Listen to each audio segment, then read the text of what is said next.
I never imagined that the worst day of my life would also reveal the painful truth about my family. Growing up, I always believed that parents loved all of their children equally. Maybe they showed it differently, but deep down, the love was supposed to be the same. At least, that's what I kept telling myself. My name is Emily Carter, and for 26 years, I spent my life trying to earn a love that should have been given freely. My younger brother, Jason, was the golden child.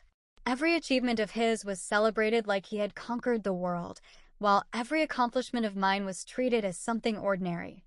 When he scored a goal in a school soccer match, my parents threw him a party. When I graduated with honors from college, they congratulated me with a quick smile before rushing off to watch Jason's gaming tournament. As we grew older, nothing changed. In fact, it became worse. Whenever money was tight, I was expected to sacrifice. My college savings disappeared because Jason needed a new gaming computer if he wanted to compete professionally. When Dad lost his job, I worked overtime and handed over most of my paycheck to keep the family afloat. When Mom developed health issues, I spent months taking her to appointments while Jason stayed home practicing video games. Nobody thanked me. Instead, they always repeated the same sentence: "You're the responsible one." Jason needs our support more. I convinced myself that one day they would finally appreciate everything I had done. I couldn't have been more wrong. One rainy Thursday evening, I was working late at the accounting firm where I had recently been promoted. The office was almost empty when a sharp pain exploded in my abdomen. Within seconds, I felt dizzy. My vision blurred, and I collapsed onto the floor. I vaguely remember hearing someone scream for an ambulance before everything went black. When I opened my eyes, bright hospital lights blinded me. Machines surrounded my bed, and a nurse was checking my pulse. A doctor introduced himself and explained that I had suffered a severe internal medical emergency. I had lost a dangerous amount of blood and needed emergency surgery. Then he asked if the emergency contact listed on my file was still correct. I nodded. It was my parents. Despite everything, I smiled. Surely this was different. Surely no parent would ignore a call saying their daughter might die. I closed my eyes and imagined my mother rushing through the hospital doors, my father holding her hand, both terrified of losing me. For the first time in years, I felt hopeful. About 20 minutes later, the doctor returned. But something about his face made my heart sink before he even spoke. He sat beside my bed and gently placed a hand on my shoulder. "Emily," he said quietly, "we reached your parents." I forced a weak smile. "Are they on their way?" He hesitated. Then he looked away before answering. "No." For a moment, I thought I had misheard him. "What do you mean, no?" The doctor sighed heavily. "We explained that your condition is life-threatening. We told them surgery couldn't wait and that you might not survive the night." I stared at him in disbelief. "So, where are they?" He swallowed hard before repeating the words that would haunt me forever. "They said they couldn't come because your brother has an important gaming championship today. They asked if they could visit next week." I felt something inside me shatter.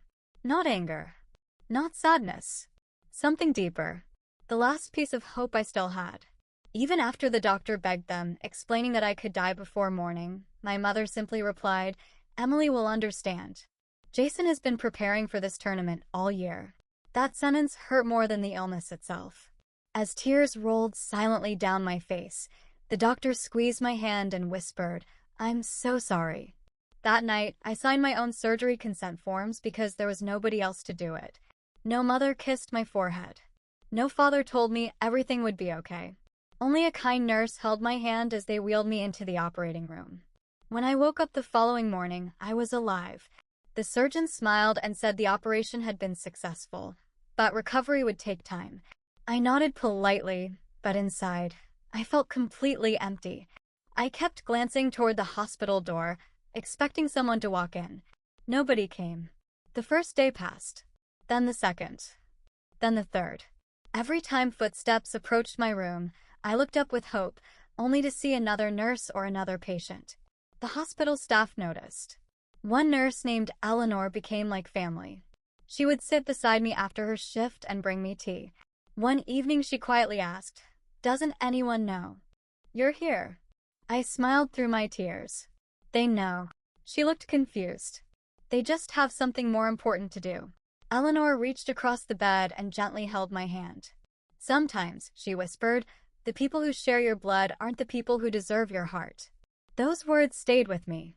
During the week I spent recovering, I had more time to think than I had ever wanted. For years, I had excused every disappointment, every forgotten birthday, every canceled dinner, every sacrifice, every broken promise. I kept believing that if I worked harder, loved them more, and gave them everything I had, they would finally choose me. But lying in that hospital bed, I finally accepted the truth. They never would. The day I was discharged, I didn't go home. Instead, I rented a small apartment in another city where my company had offered me a transfer months earlier. I accepted the promotion, changed my phone number, closed my social media accounts, and quietly disappeared from the life that had never truly valued me. Before leaving, I returned to my hospital room one last time. I took out a sheet of paper and wrote the only goodbye they would ever receive. A week after my surgery, my parents finally arrived at the hospital carrying flowers and balloons. Mom complained about traffic. Dad joked that Jason's team almost won the championship. Neither of them looked worried. When they entered room 417, they froze. The bed was empty. The room had already been cleaned for another patient. Only one folded letter rested neatly on the pillow. Dad picked it up with trembling hands. Inside it read, "Dear Mom and Dad, when the hospital called, I wasn't expecting you to save my life. The doctors had already done everything they could. I only wanted to know that, for once, I mattered more than a game. Instead, you chose Jason. Again. You taught me something I should have learned years ago, that I will always come second in this family. So I've decided to stop competing for a place in your hearts. From today forward, you don't have to choose between your children anymore. You already made that choice. Don't waste time looking for me. The daughter who spent 26 years waiting for your love died the day you said you were too busy to watch her fight for her life. Take care of Jason. As for me, I'm finally going to take care of myself. Goodbye. Emily." Neither of them spoke. Mom dropped the flowers. Dad's hands shook so badly he almost dropped the letter. For the first time in their lives, they realized what they had lost. They called my phone. Disconnected. They drove to my apartment. It had already been rented to someone else. They contacted my workplace. I had transferred. Nobody would tell them W. Here, weeks turned into months. Months turned into years. Meanwhile, Jason's gaming career collapsed after a series of failures. Without me quietly paying family bills whenever they struggled, financial problems began piling up. Dad was forced to sell the family house. Mom often sat in silence, staring at old family photographs where I was always standing in the background, smiling despite knowing I was invisible. 5 years later, I had built a beautiful life. I had a successful career, a loving husband, and a little daughter who never had to wonder whether she was loved. One afternoon, I received a letter from my parents. It was filled with apologies, regret, and tears written in ink. They admitted they had spent years searching for me. They finally understood that they hadn't just missed one hospital visit, they had lost their daughter forever. I read every word carefully. Then I folded the letter, placed it inside a drawer, and quietly whispered, "I forgive you, but forgiveness doesn't erase consequences." I never replied, because sometimes karma isn't about revenge. Sometimes karma is waking up every single day realizing that the person who loved you unconditionally is gone, not because they died, but because your own choices pushed them away forever. And by the time you finally understand their worth, all that's left is an empty room and a goodbye you can never take back.